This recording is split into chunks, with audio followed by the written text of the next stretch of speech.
Hi friends, யூரோப்லேருந்து Kuberan. இன்றைக்கி night travel வந்து start ஆகிடுச்சு. மண்டே காலையில் 1 o'clock.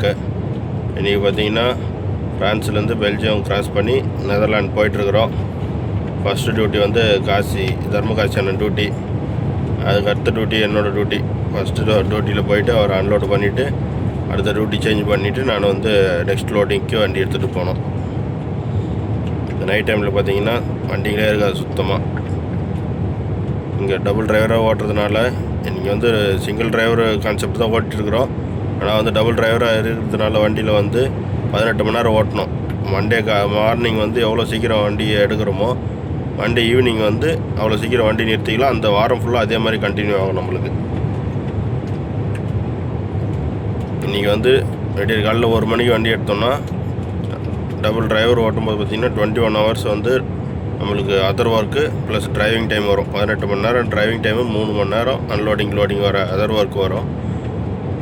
அது அதர் ஒர்க் இல்லாமல் நம்ம டிரைவிங் டைம் மட்டும் கணக்கு பண்ணிங்கன்னா ஒரு 7 மணி வரைக்கும் இருக்கும் நம்மளுக்கு டிரைவிங் டைம். ஈவினிங் 7 மணிக்குள்ளே வண்டி நிறுத்திட்டு ரெஸ்ட் எடுத்துகிட்டு மறுபடியும் அடுத்த நாள் காலையில் வண்டி எடுக்கிறது கரெக்டாக இருக்கும். அதனால் பார்த்திங்கன்னா பிளானிங் வேணும். கரெக்டாக பிளானிங் இருந்தால் மட்டும்தான் யூரோப்பில் வண்டி ஓட்ட முடியும்.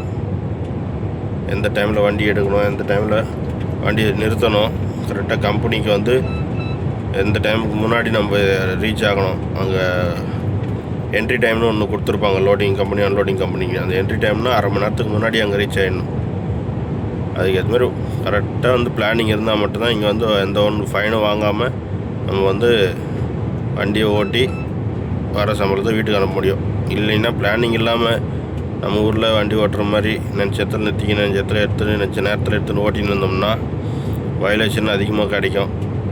வயலேஷன் பார்த்திங்கன்னா போலீஸ் செக் பண்ணாங்கன்னா அதில் வந்து தனியாக ஃபைனு. அதுவும் இல்லாமல் டிராஃபிக் டைமில் வந்து நம்ம லோடிங்க்கு போகும்போது லேட் ஆச்சுன்னா அந்த லோடிங் லேட் ஆகிறதுக்கு ஒரு லேட் லோடிங்கு லேட் அன்லோடிங்க்கு பார்த்திங்கன்னா நம்ம ஊர் காசுக்கு 5000 ரூபா வந்து கட் பண்ணுவாங்க. ஒரு லோடிங்க்குமே வந்து 5000 ரூபா கட் பண்ணால் அப்போ பார்த்துக்கோங்க எவ்வளோ காசு கட் ஆகும்னு சொல்லிட்டு. அதெல்லாம் வயலேஷனுக்குலாம் எவ்வளோன்னே சொல்ல முடியாது. அது வந்து போலீஸ் செக் பண்ணிட்டு அந்த டைமில் அவங்க மைண்ட் செட் எப்படி இருக்குது அதுக்கேற்ற மாதிரி தான் வயலேஷனுக்கு ஃபைன் போடுவாங்க. அதனால் எல்லாமே தெரிஞ்சுக்கின்னு உள்ளே வாங்க. தெரிஞ்சிக்கலைனாலும் கொஞ்சம் சீக்கிரமாக தெரிஞ்சுக்கோங்க. இப்போ எனக்கு லெஃப்ட் சைடில் ஒரு பார்க்கிங், பெரிய பார்க்கிங், ரைட் சைடில் ஒரு பார்க்கிங் பெல்ஜியத்தில் இருக்குது. ஃப்ரான்ஸில் தான் கொஞ்சம் திருட்டு தொல்லை, மற்றபடி வேறு எந்த கண்ட்ரியில் திருட்டு தொல்லைன்னு தெரியல. இப்போ தான் வந்து ஃபஸ்ட் டைம் ட்ராவல் பண்ணிகிட்ருக்குறோம். போக போக எந்தெந்த இடத்துல என்னென்ன ப்ராப்ளமாக இருக்குதுன்ட்டு அப்டேட் பண்ணுறேன். எல்லோரும் தெரிஞ்சுக்கோங்க. கண்டினியூவாக வீடியோ பாருங்கள். மறக்காமல் சப்ஸ்கிரைப் பண்ணுங்கள், லைக் பண்ணுங்கள், மற்றவங்களுக்கு ஷேர் பண்ணிவிடுங்க.